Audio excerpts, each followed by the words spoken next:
Y estamos en este momento con una serie titulada La Dimensión Invisible de Dios. Parece que esta es la quinta o la sexta conferencia. En la primera, hoy en la mañana, compartí sobre los gigantes, se las recomiendo. Voy a continuar ahorita con los gigantes y la guerra cósmica de Dios.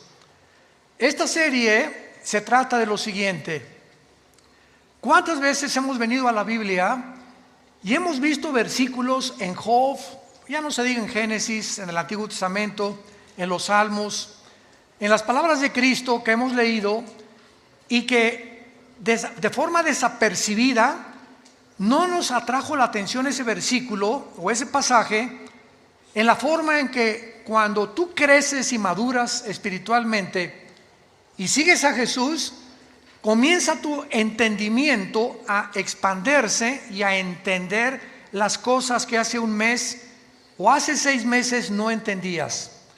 ¿Recuerdan ustedes cuando Cristo en Juan les decía a los discípulos: de verdad les digo que ahora estoy, no estaré, pero vendré a vosotros? Y dice la Biblia que los discípulos comenzaron a preguntarse: ¿de qué está hablando? ¿Qué es eso de que estará y ya no estará? Entonces, más adelante, cuando les abrió el entendimiento en la resurrección, los discípulos comenzaron a entender lo que les dijo cuando Jesús estaba vivo, porque el Espíritu Santo ahora los comenzaba a iluminar. En otras palabras, si tú no tienes al Espíritu Santo, puedes ser una persona muy inteligente, muy intelectual, doctorado en filosofía y letras, doctorado en ciencias políticas, etcétera, etcétera, pero las cosas que están en la Biblia no son para la mente natural, porque la mente natural, dice 1 Corintios 2, del 10 en adelante, no entienden las cosas que son del Espíritu, porque no, para ellos son locura. La mente intelectual es limitada. Y al entrar a conectarnos con la mente de Dios, hay condiciones. Dios no se va a revelar a cualquier ser humano simplemente porque quiera venir y pues a ver qué dice estas cosas. No, la Biblia es hecha por hombres, son leyendas, hay contradicciones. Mira nada más los genocidios, mandaron matar a todos los cananitas. ¿Qué es eso? Entonces la mente natural choca contra los pensamientos de Dios. ¿Por qué? Porque tú quisieras reducir los pensamientos de Dios al cerebro de cochinilla que tenemos, al cerebro de caracol que tenemos, y es imposible. Entonces se necesita la intervención sobrenatural del Espíritu Santo entrando a tu vida cuando recibes a Jesús, para que Él comience a decirte: esta es la A, esta es la B, la C. Vamos a comenzar con sumas, después con restas, con divisiones, nos brincamos a quebrados, después a matemáticas, álgebra integral, etcétera, etcétera, raíz cuadrada, y así es en todas las áreas del conocimiento. Entras a una clase de japonés y la primera clase, esta es la A, la B, cualquier idioma que quieras estudiar, francés, inglés, alemán, comenzamos con el verbo to be, con el verbo ser o estar. Yo soy, tú eres, él es, nosotros, etcétera, etcétera, porque es la estructura para formar las demás oraciones o sentencias. Así es la Biblia. Tú tienes que comenzar a entender que comenzamos desde el principio. Entonces esta serie, se los digo y lo vuelvo a repetir y lo digo con todo mi corazón, es la serie más profunda que he estudiado y que he compartido. De todos los 40 años que Dios nos ha concedido en compartir este mensaje, esta serie, La Dimensión Invisible, de veras es una de las series con más profundidad sobre las cosas que están en la Biblia y que, como hace una conferencia lo compartí, no las habíamos visto o no nos habíamos detenido a pensar realmente lo que estaba ahí en la Biblia. Y vamos a continuar con los gigantes, porque actualmente una de las cosas más maravillosas que hay es que estamos ante un mundo científico que nos rodea, que siguen tratando a través de los métodos científicos como el carbono 14, el potasio argón, la radioactividad, tratar de estudiar los fósiles, qué antigüedad tienen las pirámides de Egipto, por qué las pirámides de Egipto es imposible. Esto ya es una afirmación científica. Ya los científicos están de acuerdo en el siglo XXI que es imposible que los seres humanos hayan construido las pirámides de Egipto. Es imposible que los mayas hayan podido, sin telescopio, sin calendario, sin calculadora, hacer el calendario de 365 días. Es imposible que las ruinas de Machu Picchu en Perú hayan podido subir piedras de 8 o 10 toneladas a un cerro que cualquier persona en sus 5 sentidos no lo haría. ¿Por qué quiero construir un monstruo cargando esas piedras? ¿Cómo las subieron? ¿Cómo acomodaron las de 14, 15 toneladas de Egipto? El sistema de impermeabilización que tiene las pirámides de Giza en el Cairo, han pasado 4.500, 5.000 años y no les ha afectado la erosión, el polvo, la lluvia. ¿Cómo es que están alineadas todas a la constelación de Orión y a las estrellas en el cielo de una forma matemática y científica, cuando la astronomía hasta Galileo Galilei, 1600 tantos, comenzó con el telescopio? Todos estos misterios o enigmas, pues la ciencia está tratando de explicar. Y hasta ahorita, si tú sintonizas un canal que se llama Discovery Channel, vas a encontrar cuál fue la conclusión. Repito, que ya se aceptó científicamente, fueron los extraterrestres. Es la única explicación que el mundo tiene. ¿Cómo es posible que hace 4.000 años tuvieran un conocimiento cuando en el siglo XX comenzamos a descubrir las grúas, comenzamos a descubrir los métodos tecnológicos para construir, para cargar, etcétera, etcétera, para medir, para observar las estrellas, las calculadoras, las computadoras? ¿Cómo es posible que la gente haya sido más inteligente hace 4.500 años que los seres humanos del siglo XXI, con los instrumentos y la tecnología que ahora nos ayuda a poder discernir y construir? Entonces, ustedes, señores maestros de la universidad que nos escuchan, que enseñan a sus alumnos que venimos del Chita, que el hombre está evolucionando, por favor, es una contradicción histórica, porque la historia demuestra lo contrario, que antes eran más inteligentes que nosotros, y ahí está la prueba. Entonces, ¿cómo es posible que digamos que venimos de las cavernas? Pues claro que hay cavernarios y hay tribus todavía en el África y en las islas alrededor del África y de Australia que viven como en la edad de piedra, pero no significa que todos venimos de ellos. Entonces nos damos cuenta que el hombre tiene una contradicción cuando se mete a estudiar realmente la Biblia. Y cuando venimos a este libro nos habla y nos confirma que efectivamente hubo extraterrestres en el mundo. Pero esos extraterrestres no son marcianos, ni jupiterianos, ni saturnianos, ni venusinos, sino que este mundo fue visitado por ángeles caídos que produjeron monstruos. Durante 1000 años este planeta fue habitado por gigantes y se les llama en la Biblia los Nefilim, que significa en el hebreo los caídos, que se encuentran en Génesis 6. Consigan la conferencia anterior, ahí expliqué todo esto. Una mezcla genética entre la semilla de Satanás a través de los ángeles y las mujeres, que la misma Biblia en el libro de Judas, antes del Apocalipsis, nos explica, porque la Biblia no es de interpretación privada, que estos ángeles fueron en pos de vicios, igual que los sodomitas, contra naturaleza. Y entonces, así como Sodoma y Gomorra son conocidas, 2 ciudades destruidas por Dios, porque el hombre dejó la hombría, que en lugar de la hombría es ser atraído por una mujer. El hombre comenzó a sentirse atraído por el hombre, las mujeres por las mujeres, y en ese momento el ser humano pierde la brújula y comenzamos a desconectarnos de nuestra realidad. Y si tú como hombre tienes el cromosoma Y que determina el sexo masculino, eres hombre. Y si tienes los cromosomas XX, eres mujer.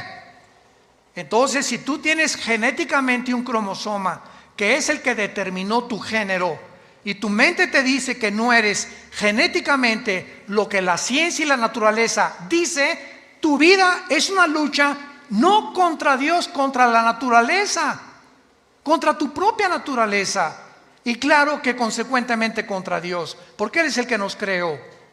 Entonces, todos estos conceptos que encontramos en la Biblia, nos damos cuenta también que en Génesis 3, versículo 15, la primera profecía del Mesías, Dios le dice a Satanás: tu semilla tendrá guerra contra la semilla de la mujer. Vemos dos semillas. La semilla de la mujer te herirá la cabeza y tu semilla hará caer o le quitará el equilibrio a la semilla de la mujer. Esta palabra semilla, a los que les interese en Génesis 3:15, pon arriba la palabra semilla. Gracias porque trajiste tu Biblia, te felicito porque eres un estudiante de la Biblia. Entonces, si tú trajiste tu Biblia, rápidamente en Génesis 3:15 ponle a la palabra semilla Sera, con Z, que es la palabra hebrea para esperma. Ya comenzamos, ¿verdad? Hoy, pero lo he visto tantas veces, no me he fijado en eso. Les digo que hay tantas cosas en la Biblia, enigmáticas, misteriosas, que hasta que en 1954, por el amor de Dios, hasta el siglo pasado que se descubre el ADN, el código genético que cada célula de nuestro cuerpo contiene, con toda la información de nosotros, comenzamos a entender lo del esperma y lo de la genética, etcétera, etcétera, lo de la herencia. Y la Biblia se adelantó hace 4.500, 5.000 años para decirnos que Satanás tiene esperma.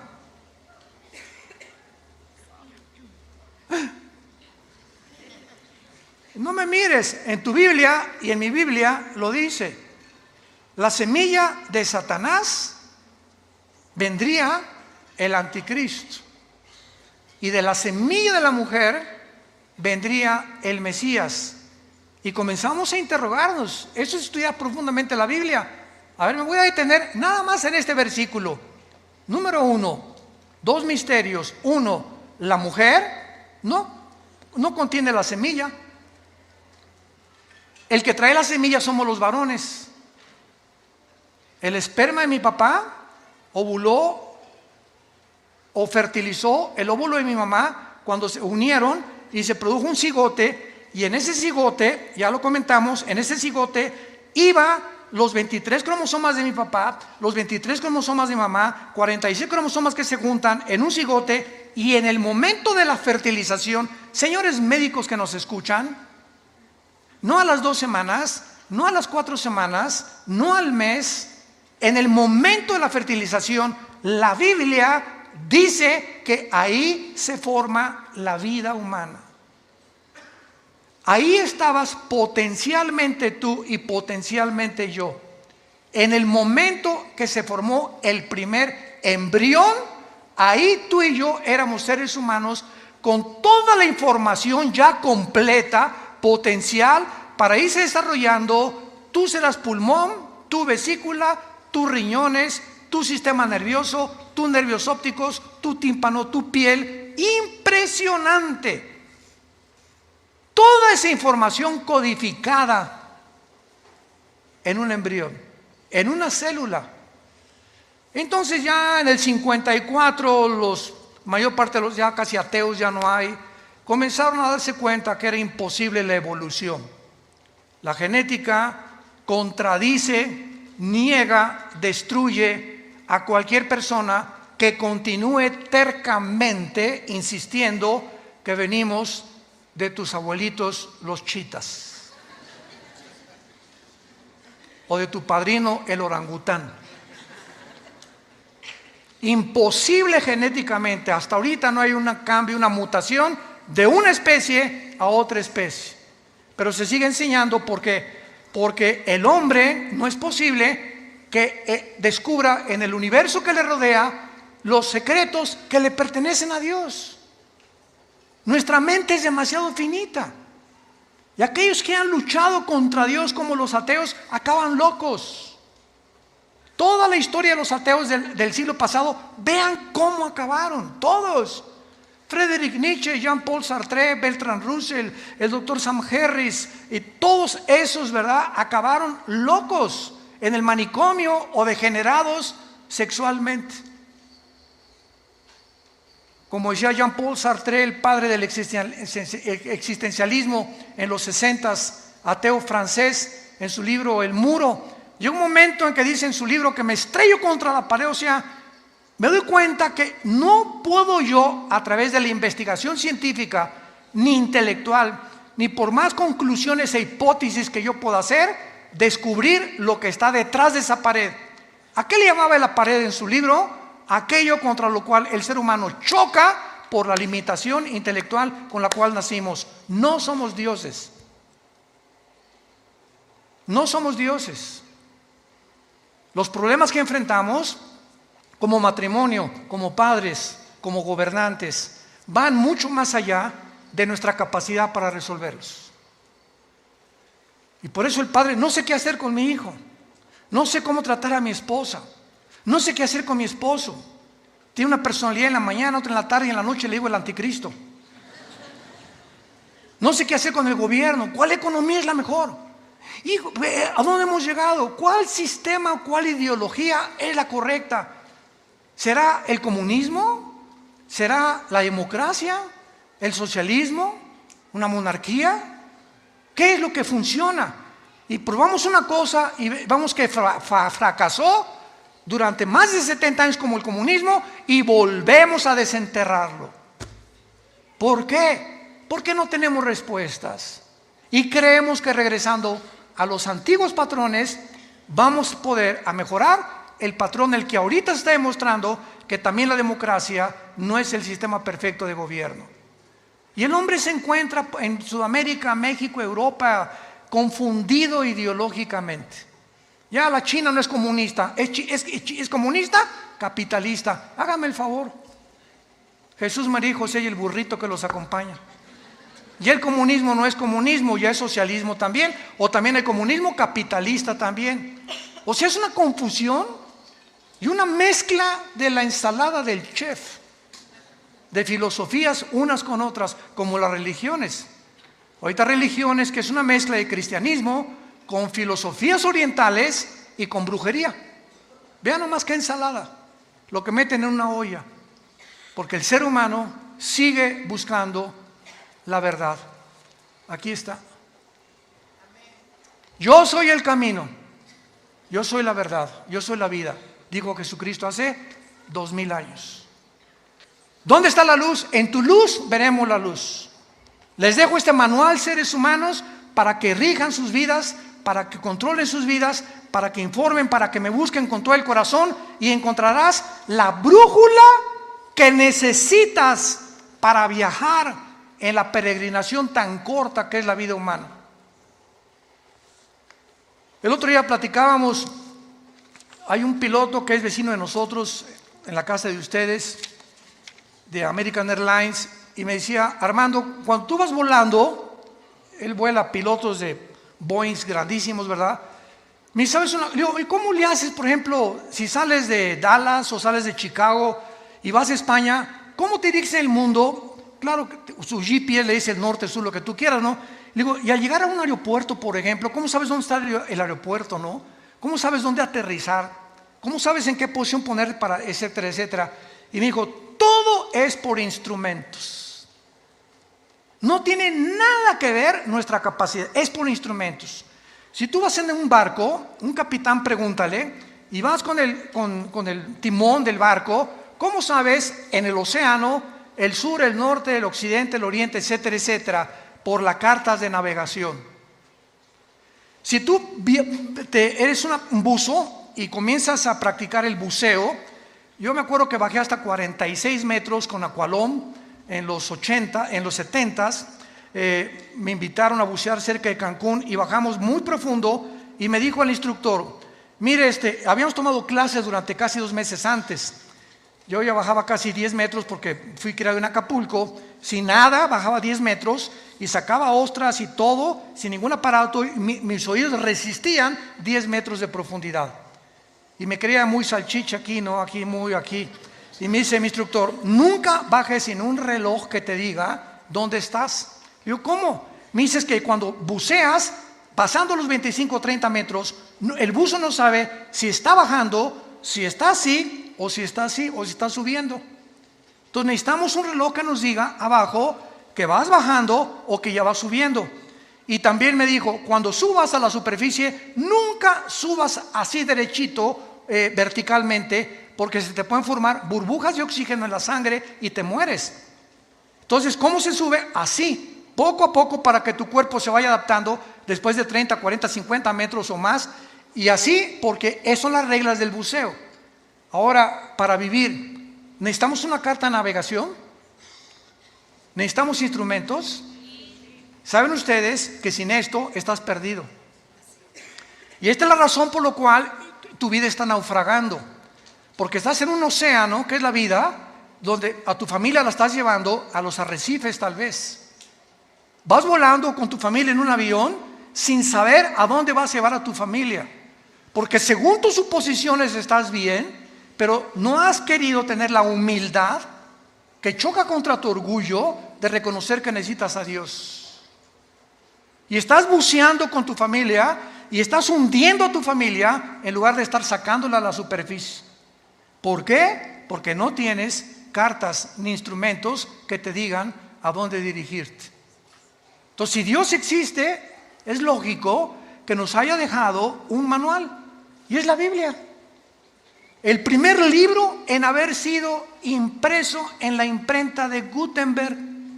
El primer libro en haber sido impreso. El libro más vendido y más traducido a más dialectos y el más vendido de casi después de 1500 años en las librerías. Sigue teniendo el récord de ventas en el mundo. Es el bestseller. Y casi la mayor parte de las personas que la compran la Biblia, la tienen en su casa llena de polvo. Ahí la tienen de vez en cuando. No, pues sí, ¿verdad?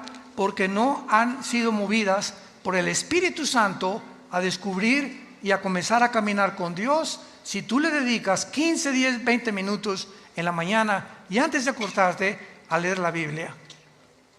Muy bien. Vemos nosotros en el Antiguo Testamento que cuando se mezclaron los ángeles con las mujeres, Génesis capítulo 6, no sabemos qué pasó. Lo único que sabemos es que hubo un producto. Mezcla ángeles, seres humanos. Hubo un producto que se llamaron los gigantes. Génesis 6, versículo 4. Y estos gigantes se tradujo de la palabra Nefilim. Nepilim, N de nana, P de papá, con H intermedia. Nepilim, que significa los caídos. Estos Nefilim o estos gigantes estuvieron desde el tiempo del diluvio hasta el tiempo de David. Recuerden en 1 Samuel 17 que uno de estos descendientes de los gigantes, de los Nefilim, se enfrentó al ejército de Saúl, ¿se acuerdan? Es una historia de la escuela dominical. Y entonces este gigante se llamaba Goliat y tenía 4 otros hermanos de gigantes. Y David se enfrentó con él y sabemos la historia con la onda, ¿verdad? Que le pegó aquí exactamente en el entrecejo y cayó el gigante, agarró David la espada y le cortó la cabeza. David fue el último en la Biblia que terminó con la raza de gigantes. Ahora bien, vayamos a introducirnos un poco más en la Biblia. Veamos en el libro de Deuteronomio a estos gigantes que tal vez tampoco ni siquiera se predica de esto, desgraciadamente.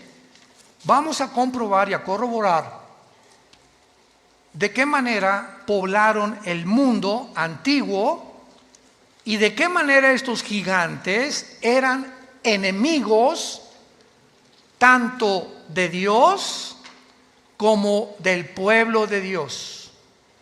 Y estos gigantes también fueron los que impidieron o trataron de impedir que cuando Moisés, Números capítulo 13, envía a los espías, ¿se acuerdan?, a Canaán.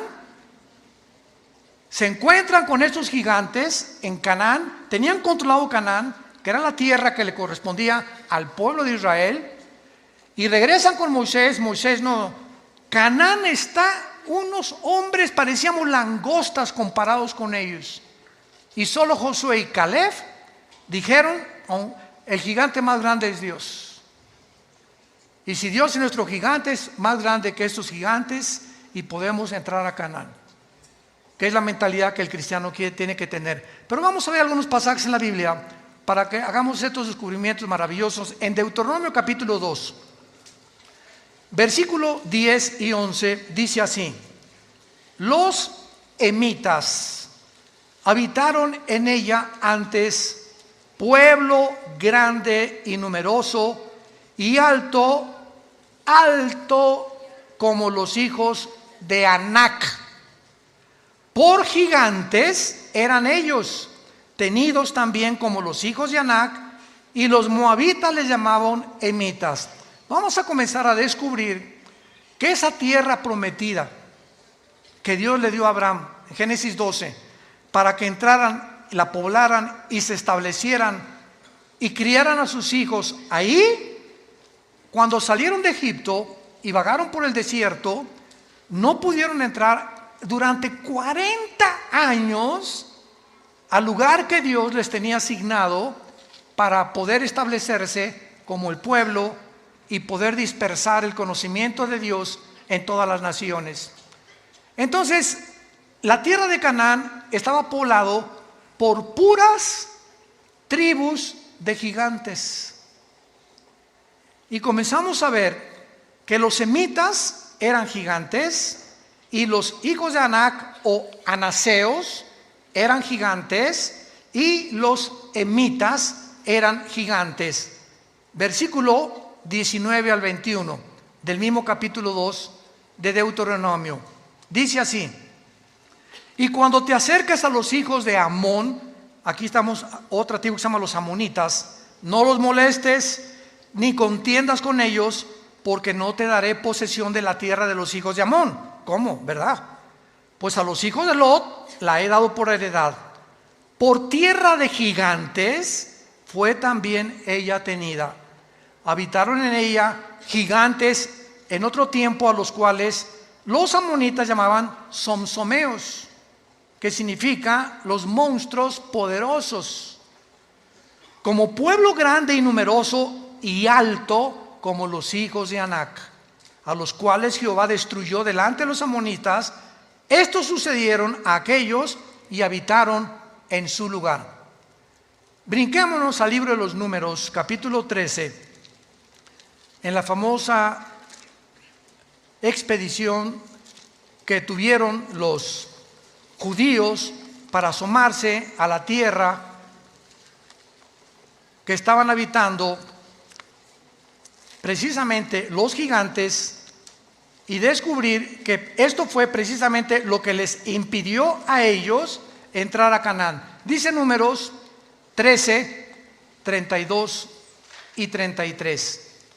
Pero vamos a leer mejor desde el 30. Números 13 del 30, para tener el contexto. Entonces Caleb, aquí ya regresaron de espiar la tierra de Canaán, hizo callar al pueblo delante de Moisés y dijo: subamos luego y tomemos posesión de ella, porque más podremos nosotros que ellos. Mas los varones que subieron con él dijeron: no podremos contra aquel pueblo, porque es más fuerte que nosotros. Y hablaron mal de los hijos de Israel, de la tierra que habían reconocido, diciendo: la tierra por donde pasamos para reconocerla es tierra que traga a sus moradores, y todo el pueblo que vimos en medio de ella son hombres de grande estatura. también vimos allí gigantes, hijos de Anac, o sea, los anaseos, raza de gigantes, y éramos nosotros, a nuestro parecer, como langostas, y así les parecíamos a ellos. Vemos pues que este mundo estuvo infiltrado en el tiempo de los antiguos, de nuestros antepasados, por gigantes.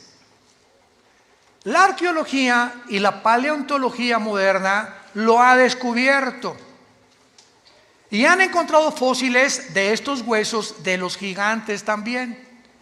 Y la mayor parte de las veces es impresionante, los han escondido. Porque en el día que realmente se demuestre que no venimos del chango, ni del cavernario Galindo, ni de los cavernícolas, etcétera, etcétera, sino que hubo algo que ayudó a nuestros antepasados a dejar su huella en las pirámides de Egipto, en Machu Picchu, en Stonehenge en Inglaterra, cerca del mar de Galilea en Israel, en los mayas aquí en nuestra población, en el continente americano. Entonces la pregunta de los científicos es: ¿de dónde salieron? ¿Qué vamos a hacer con lo que hemos enseñado? Que venimos de los cavernícolas y no, seguro los extraterrestres. Pues claro que fueron los extraterrestres mezclados con seres humanos que se llamaron los Nefilim, los que ayudaron a todas estas personas a levantar las construcciones, las obras. Y esto les quiero anunciar ahora. En 3 semanas volví a reeditar el libro que acabo de escribir, Los Ángeles Caídos. Pero ahora me lo está editando Editorial Berea en Miami y va a salir en 3 semanas con mucha más información, mucha mejor presentación. Ya está en 23 distribuidoras en Estados Unidos. Y en este libro explico todo lo que en esta serie, o en parte de la serie, estoy compartiendo. Acerca de los ovnis, de dónde vinieron los ovnis, quiénes son los ovnis, quiénes tripulan los ovnis, no son marcianos tampoco, lo de la brujería, lo de las piedras angulares, lo de las piedras que no pueden entender quién las cargó, etcétera, etcétera, para que entendamos que en la Biblia se encuentran los secretos de la sabiduría y del conocimiento, que la ciencia nunca podrá con su investigación disque intelectual, entender lo que va más allá de nuestra capacidad para comprender. Veamos ahora algo tremendo en el libro de Isaías capítulo 14. Esto está tremendo. Y aquí se nos revela, Isaías 14, se nos revela ni más ni menos qué va a pasar cuando el anticristo descienda al Sheol. Aquí se nos revela una área enigmática y prohibida para cualquier ser humano, revelada en la Biblia, de lo que pasa en el mundo invisible, de los que ya están en el lugar del Sheol o en el infierno actualmente. Y vean ustedes lo que la Biblia dice acerca de qué pasará con los gigantes cuando vean al anticristo. Esto está, ni Hollywood se imagina algo así. Génesis, Isaías 14, versículo 9. El Sheol abajo se espantó de ti. Está hablando, vamos a ver, del anticristo. Despertó muertos que en tu venida salieran a recibirte. O sea, los habitantes del infierno o del Sheol que estén ahí cuando el anticristo entre se van a espantar, porque tienen mucho conocimiento. Acordémonos de una cosa: la muerte no es la cesación de la vida. No hay tal cosa como que ya dejamos de existir. La muerte continúa en un estado de nuestra conciencia. Entonces, la muerte es un estado consciente, para definirla. Es un estado consciente en otra dimensión. Y cuando yo digo consciente, es que te vas a acordar quién eres. Y vas a estar en el infierno, y cuando te enterraron, los gusanos se comieron tu cerebro, ¿no es cierto? Se comieron lo que te quedó de tu sangre, tus ojos, en fin, todo. ¿Cómo es posible que en el infierno recuerdes si tu cerebro se lo comieron los gusanos?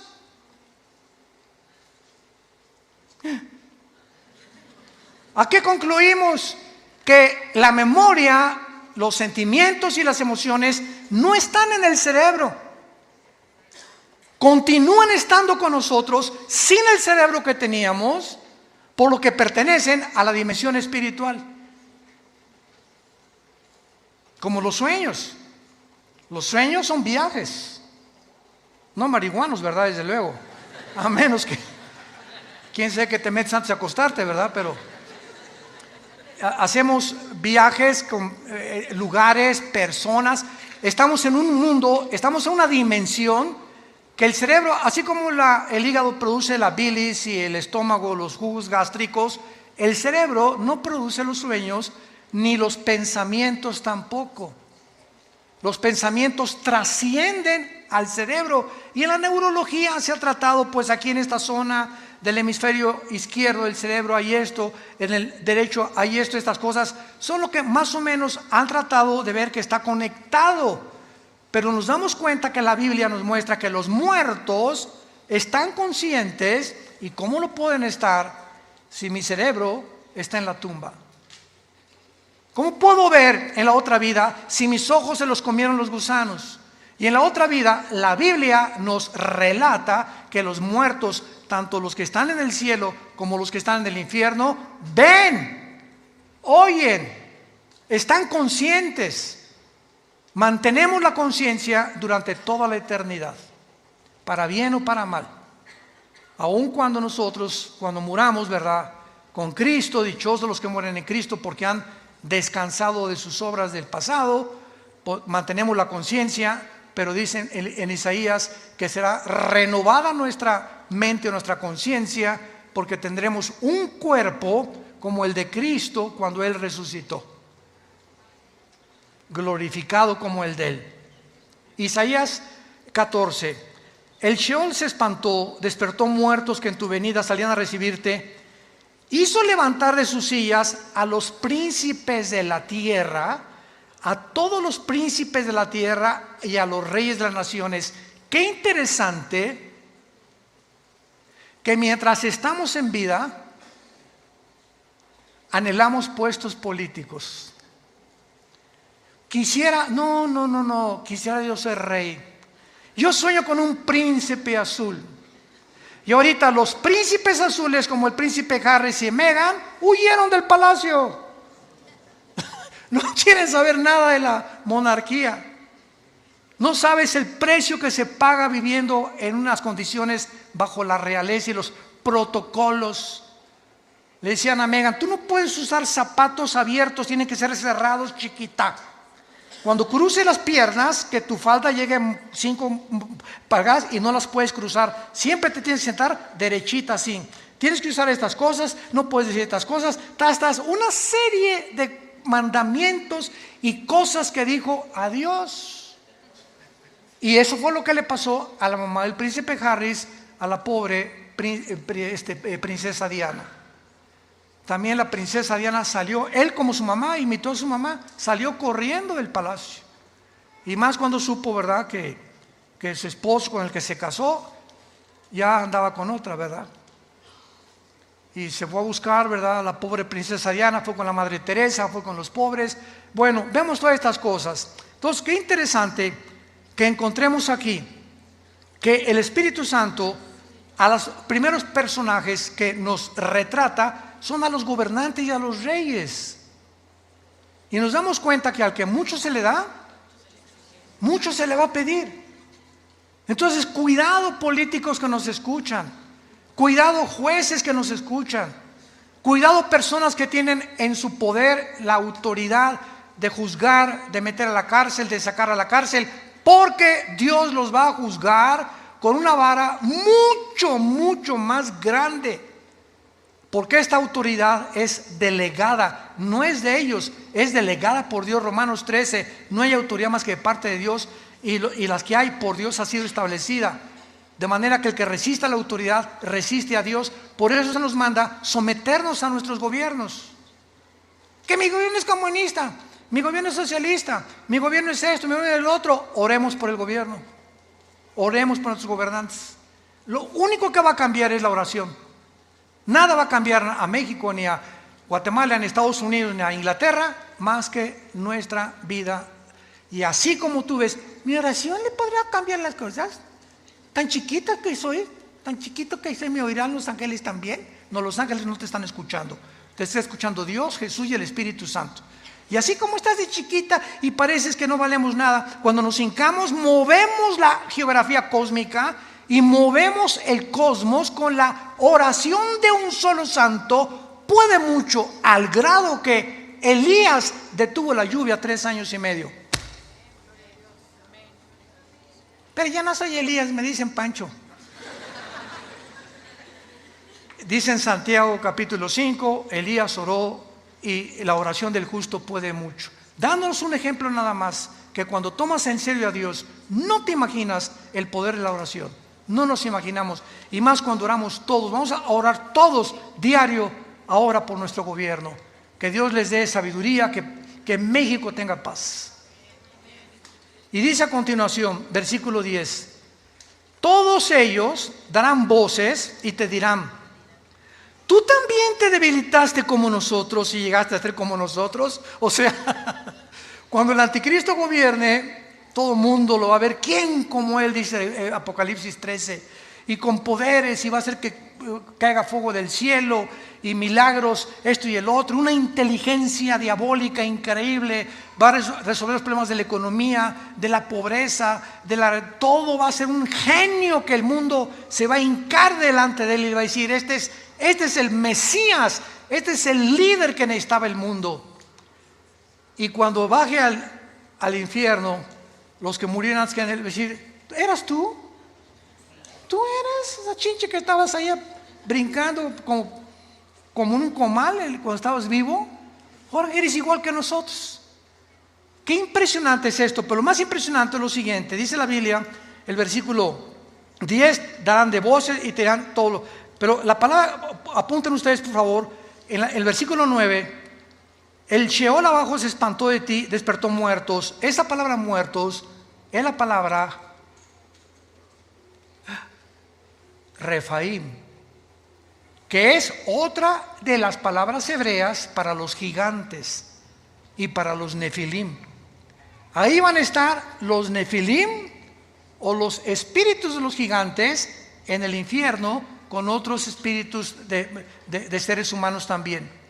Y vemos nosotros que la Biblia los coloca ahí, porque vamos a ver otro pasaje donde estos gigantes que habitaban la tierra, mezcla híbrida, ángeles humanos, no van a resucitar. Tanto los buenos como los malos vamos a resucitar, ¿correcto? Por más malo que seas, después del milenio, Apocalipsis 20 del 11 al 15, el juicio del gran trono blanco es la resurrección, que es la segunda muerte de los incrédulos. Isaías 26, demos la vuelta a Isaías 26. Dejamos a la Biblia seguir hablando. Génesis 26, Isaías, disculpen, Isaías 26, versículo 14. Vean nada más este versículo. Isaías 26, 14. Muertos son, no vivirán. Han fallecido, no resucitarán. A ver, espérenme tantito. Usted oiga, maestro del Instituto Bíblico, maestro de teología, ¿quiénes no van a resucitar?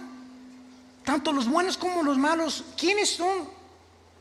¿Qué género o qué entidad espiritual está mencionando aquí que ellos no van a resucitar? La palabra fallecido y muertos ahí, apúntalo, es la palabra Refaim. Otra vez, los gigantes. Ellos no van a resucitar. Yo vi tantas veces este versículo y así pasa, no lo entiendo, le doy la vuelta a la hoja, porque es lo mejor que podemos hacer, ¿verdad? Chocamos con tantas cosas en la Biblia que le sigo leyendo mejor. Como cuando comemos pescado, ¿no? Ahí me encanta el guachinango, así me encanta así uno entero, frito al mojo de ajo. Y lo quitas, ¿verdad? Le quitas la cabeza, etcétera, etcétera, y lo comienza a comer, le quitas el espinazo, la colita, la chupas, es rica, pero vas a encontrar muchas espinas todavía. ¿Y qué haces cuando te encuentras una espina? ¿Ya dejas de comer? No, ¿verdad? Te la quitas y la pones a un lado y te sigues comiendo la carnita. Así es la Biblia. Nos encontramos con tantas espinas que no porque no lo entienda la voy a dejar de leer. Voy a dejarla y voy a seguir comiendo lo que creo que puedo entender. Y tal vez el año que entra, en 2 años, en 5 años vas a entender y regresar a lo que ahorita estamos compartiendo y lo vas a entender. Así es la palabra de Dios. Muy bien. Ahora entonces vemos claramente, ¿verdad?, que durante los días de Moisés y Josué, muere Moisés, Josué se encarga de matar a los gigantes. O sea, todas las guerras de Josué eran contra 7 ciudades cananitas. La primera, acuérdense que fue Jericó, ¿se acuerdan? Que cayeron los muros de Jericó cuando los sacerdotes tocaron los shofares, cuando oyeron tutú, tutú en la 7ª vuelta, se cayeron para que aprendieran que no es con espada ni con ejército, es con el Espíritu de Dios. Que no hay inteligencia ni conocimiento ni sabiduría contra Dios. El caballo se prepara para la batalla, pero Dios te da la victoria. Tú tendrás enemigos y tendrás gente que te quiera hacer mal, etcétera, etcétera. Pero sabes una cosa, detrás de todo hay un mundo espiritual. Y si tú caminas con Jesús, es tuya la victoria. Es tuya la victoria. Ahora vean.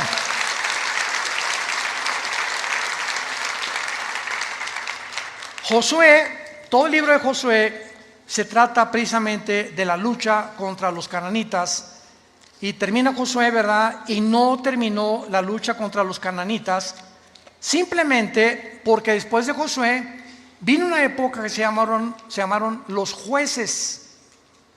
Y los jueces, todos fracasaron, entre ellos fue Sansón, Gedeón, que son muy famosos. Israel pecaba contra Dios, Dios los juzgaba y les mandaba un juez. Pecaba contra Dios y les mandaba un juez. El libro de los jueces es el libro más oscuro, donde las tinieblas más grandes cubrieron la tierra de Israel. Y entonces después de los jueces, pues ya vinieron, ¿verdad?, el primer rey que Dios les manda a Saúl, que Dios no quería que Saúl fuera rey tampoco. Vino David, que era el ungido de Dios, y después de David vino Salomón. Y fue hasta el reino de David. Vayamos a 2 de Samuel, capítulo 21, y veamos cómo fue David el que acabó con esta raza de gigantes. Por eso se le llama a David el guerrero más grande de la Biblia, a Salomón el hombre más sabio.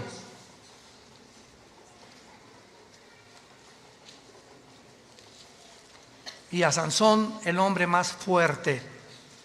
Lo curioso de que el hombre más sabio de la Biblia, Salomón, el guerrero más fuerte de la Biblia, David, y el hombre más fuerte que cargaba una puerta casi de 150 kilos y con una quijada mataba leones, Sansón. Estos 3 hombres los venció una mujer. Con razón tanto feminicidio, ¿verdad? Una sola mujer fue la causa y Dios lo deja. Y lo interesante también es que, ¿se acuerdan quién venció a Sansón, verdad? ¿Sabes qué significa Dalila? La que debilita a los hombres.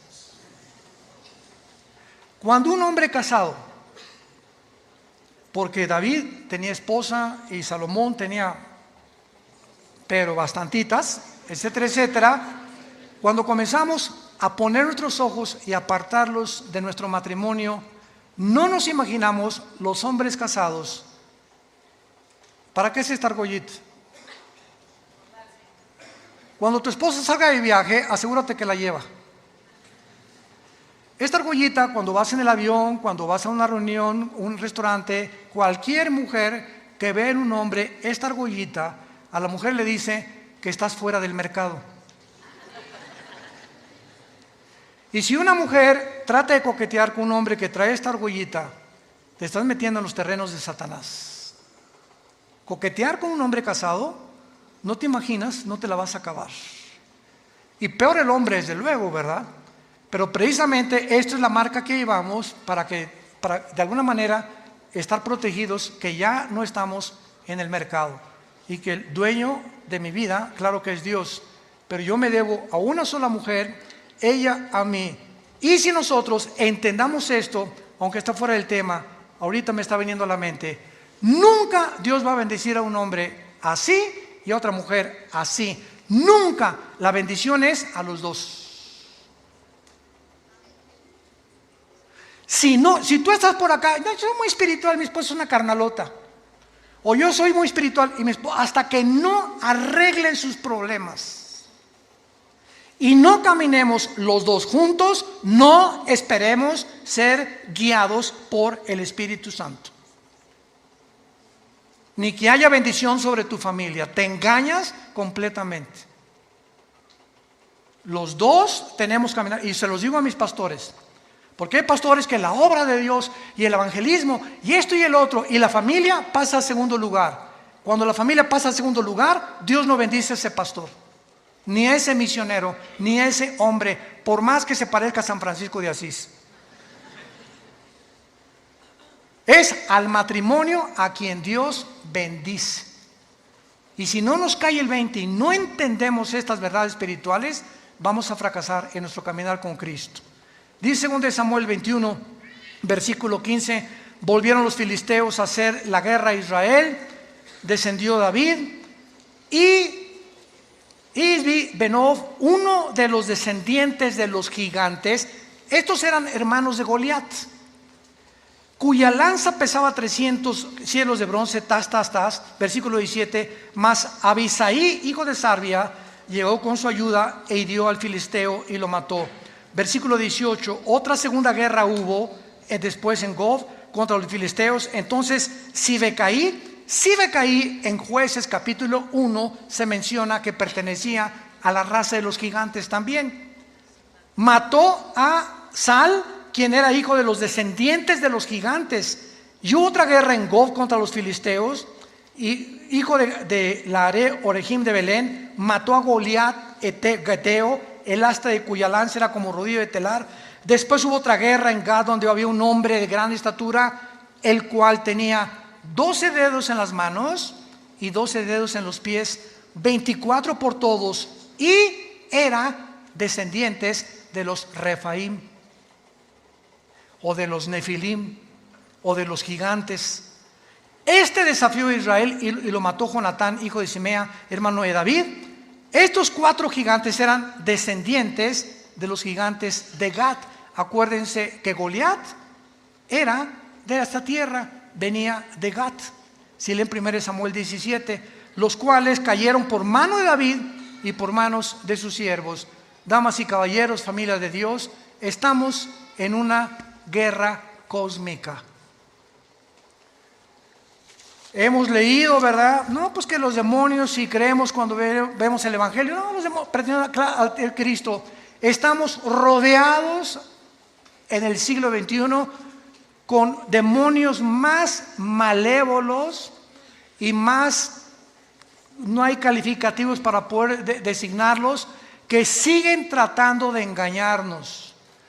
Y solamente hasta que tú llegues a tomar en serio las Escrituras, tu familia estará protegida. Tu matrimonio saldrá adelante, tus hijos te lo agradecerán. Y estamos buscando hombres y mujeres que sean siervos de Dios, no talentos. Dios no le interesan los talentos. Él busca corazones de siervos, hombres quebrantados, humildes de espíritu y que reconozcan su dependencia diaria del Espíritu Santo. Si esas condiciones no están en ti, no vas a poder entender la Biblia, porque Dios rechaza a los soberbios y Él tiene comunión con los humildes, humildes de corazón. Te damos gracias, Padre, en esta tarde por esta palabra preciosa que descubrimos en tus santas escrituras, que nos hacen firmes para ser hombres y mujeres de Dios. Y gracias, Padre, porque nos abres el entendimiento para que podamos estar conscientes que no estamos en un mundo de Disneylandia, ni en un mundo donde todo es chistoso y todo es color de rosa, y se casaron y fueron felices por los siglos de los siglos. Estamos en un mundo ocupado todavía por fuerzas espirituales que en la guerra cósmica tratan de destruirnos y engañarnos, desviarnos, abortar el camino y el plan que tú has hecho en nuestras vidas. Velad y orad para que no caigáis en tentación. El espíritu está presto, pero la carne es débil. Tomemos en serio la palabra de Dios y vivamos sobriamente. El fin de todas las cosas se acerca. Vivamos con sobriedad y con oración.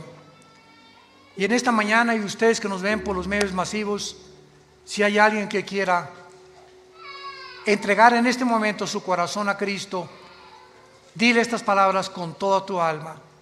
Señor, te pido perdón por mis pecados, por mi soberbia intelectual, por creer que yo puedo tener la solución a problemas que van más allá de mi capacidad para resolverlos. Señor, quiero decirte, te necesito. Humildemente me hinco delante de ti, me quebranto para reconocer que te necesito, que tu Hijo en la cruz pagó por mis pecados.